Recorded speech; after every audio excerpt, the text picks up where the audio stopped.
Bonjour, bienvenue sur les ateliers de Nelly. Je vous amène aujourd'hui au pays des rêves en pleine forêt sur le domaine de Monsieur Ours et de Madame Renard. Un pays tout doux qui sera parfait pour illustrer un mignon cadeau de naissance que nous allons réaliser ensemble, pas à pas, et qui conviendra aussi bien pour les petites filles que pour les petits garçons. Mais d'abord je me présente, je suis Nelly Boudet, démonstratrice Stampin' Up et toutes les semaines sur cette chaîne je vous offre des tutos, conseils et astuces pour vous développer votre créativité tout en vous amusant. Alors si le cœur vous en dit, n'attendez pas la fin de la vidéo, abonnez-vous tout de suite pour retrouver toutes les semaines des tutos scrap ou carterie. Cette boîte cadeau de naissance s'ouvre dans la longueur pour dévoiler deux petits tiroirs d'un côté dans lesquels vous pourrez glisser des petits présents tels que doudou, tétines, chaussons ou produits de soins. Et de l'autre côté, il révèle une carte sur laquelle vous pourrez noter vos mots de bienvenue ou glisser une photo du bébé. Bien sûr, si aucun bébé n'est en vue dans votre famille ou parmi vos amis, cette petite boîte avec une autre décoration pourra se prêter à tout autre cadeau, pour un anniversaire par exemple, pour les fêtes, tout ce que vous voulez. Mais personnellement, j'avais trop envie de jouer avec cette collection toute douce et poétique qui se trouve pages 46 et 47 du catalogue annuel Stampin' Up.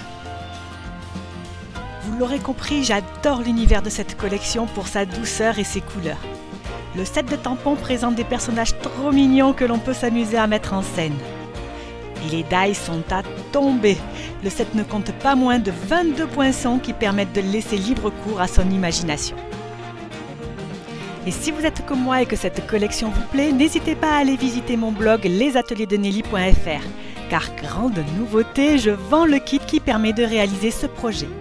Je le fais à la demande de certaines d'entre vous qui me l'ont demandé car elles ne peuvent pas se rendre aux ateliers scrap que je donne dans mon association tous les mois. Donc pour 10 € frais de port imbus, je vous envoie le matériel qui vous permettra de faire ce projet tranquillement chez vous. Si vous le souhaitez, vous pourrez commander de votre côté le set de tampons et le set de die pour avoir vraiment une vue beaucoup plus complète de cette collection. Et c'est donc parti pour le tuto.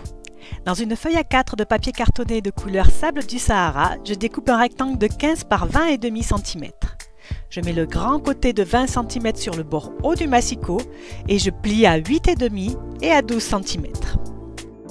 Dans la chute de papier cartonné sable du Sahara, je vais découper deux rectangles de 7 par 14,5 cm pour les contours des deux boîtes. Pour ces deux rectangles, je vais mettre le grand côté de 14,5 cm sur le bord haut du massicot et je vais plier à 1, 4, 10,5 et 13,5 cm. Et je recommence le même pliage dans le second rectangle. Ensuite, dans une feuille A4 de papier couleur vert jardin, je découpe deux rectangles de 12,2 par 12,8 cm.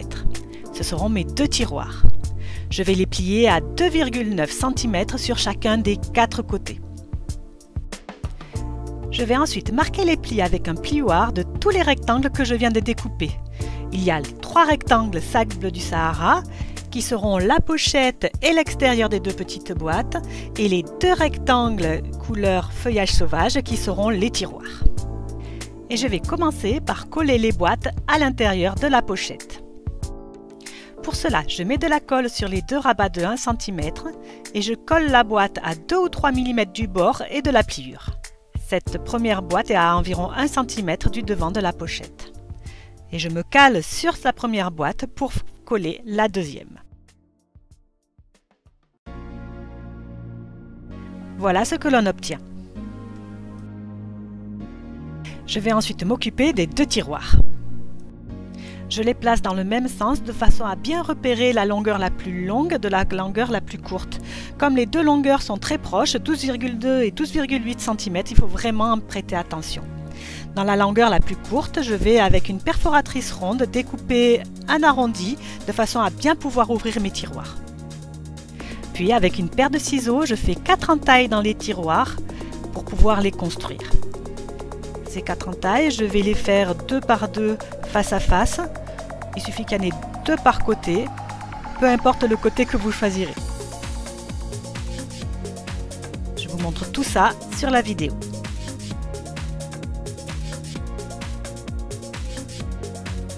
Il suffira ensuite de mettre de la colle sur les languettes pour pouvoir monter nos tiroirs très facilement. Comme je vous le dis toujours, utilisez vraiment la colle avec laquelle vous vous sentez le plus à l'aise. C'est super important quand on a l'habitude d'utiliser une colle, de continuer à utiliser la même. C'est comme ça qu'on sait à quelle vitesse elle sèche, ce qu'elle peut obtenir, si le papier condole, combien il faut en mettre, etc., etc. Et voilà ce que l'on obtient. Il semblerait que la structure soit déjà terminée. Nous allons passer à la décoration. Et pour cette décoration, j'ai bien sûr utilisé le magnifique papier imprimé qui est assorti à la collection Forêt Animée. On y retrouve nos petits personnages ainsi que des paysages enchanteurs aux couleurs douces et aquarellées.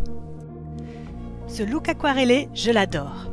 Je vais donc également tamponner les mêmes personnages sur du papier aquarelle et avec un feutre à réservoir d'eau, je vais légèrement passer au-dessus de façon à aquareller mon encre et faire ce rendu que j'aime tant. Comme je travaille sur du papier aquarelle, l'encre va se disperser un petit peu sous l'effet de l'eau. Je n'en mets vraiment pas beaucoup, un petit peu suffit et ça va me donner un effet aquarellé très doux, très joli. Je termine en accentuant les contrastes en prenant un peu d'encre dans mon pinceau et en passant sur les parties les plus foncées. Vous allez voir, c'est très facile à faire. Le motif étant pas très grand, c'est pas compliqué et c'est vraiment très apaisant.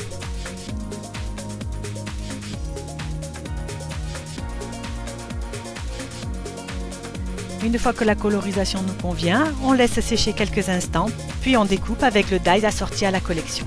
Bien sûr, j'ai fait ça avec plusieurs des personnages, ça me fait une petite ménagerie à mettre sur mon projet.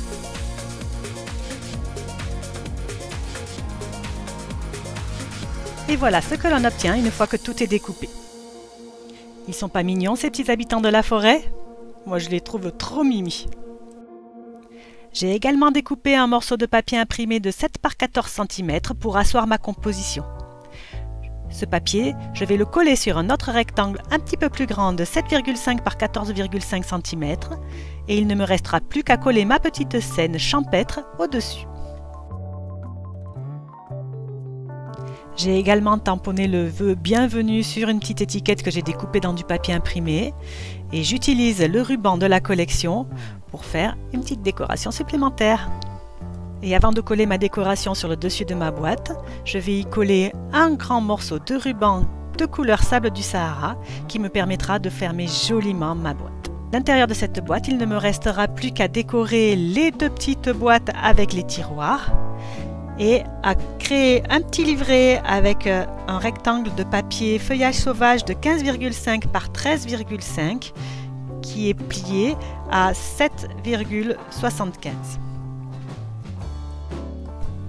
Là, vous le savez, c'est la partie que je préfère. Je laisse aller mon imagination. J'assemble les couleurs entre elles. Elles vont forcément bien entre elles puisque ce sont les couleurs qui ont été choisies par Stampin' Up pour leur collection. Et je passe un bon moment à réaliser de petites scénettes toutes rigolotes. Et mon petit cadeau de naissance est déjà terminé. Je vous montre tout de suite ce que ça donne. Lorsqu'on offre la boîte, on voit tout de suite les deux petits tiroirs, l'originalité de la boîte en carton, toute faite main. Et lorsqu'on ouvre le joli ruban, on tombe sur une carte qui peut contenir soit la photo du bébé, soit un petit mot gentil, et deux tiroirs pour contenir vos petits présents. J'espère que le projet de cette semaine vous aura plu, que comme moi vous avez été sensible à la poésie de cette collection. Si c'est le cas, n'hésitez pas à mettre un petit pouce en l'air, vous savez comme j'aime les petits pouces en l'air, à vous abonner, à commenter et à partager. Je vous retrouve avec un grand plaisir la semaine prochaine pour un nouveau tuto scrap ou carterie. En attendant, surtout, portez-vous bien. Au revoir.